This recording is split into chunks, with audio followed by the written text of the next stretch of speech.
पुण्यातील भोर मांढरदेवी रोडवर निळकंठ गावाजवळ दुचाकीचा अपघात झाला आहे। या अपघातात दोघांचा मृत्यू झाला आहे। मिळालेल्या माहितीनुसार दोन दुचाकींची समोरासमोर धडक झाली। चंद्रकांत जावळे वय 60 वर्ष आणि उत्तम गायकवाड वय 45 वर्ष अशा अपघातात मृत्यू झालेल्यांची नावे आहे। भोर पोलिसांनी सांगितले की मृत चंद्रकांत जावळे आणि उत्तम गायकवाड हे दोघे बाईकवरून निळकंठ गावाकडे जात होते।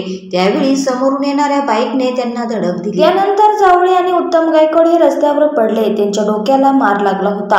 अपघातानंतर चंद्रकांत जावळेंचा जागीच मृत्यू झाला, तर उत्तम गायकवाड यांचा रुग्णालयात उपचार घेत असताना मृत्यू झाला। चंद्रकांत जावळे आणि उत्तम गायकवाड यांच्या मृत्यूमुळे जावळे आणि गायकवाड कुटुंबावर दुःखाचा डोंगर कोसळला आहे।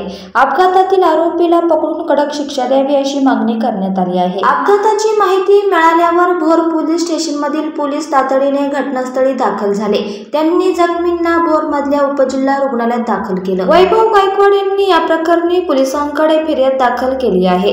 त्यानंतर अज्ञात बाईक स्वाराविरोधात गुन्हा दाखल करण्यात आला आहे।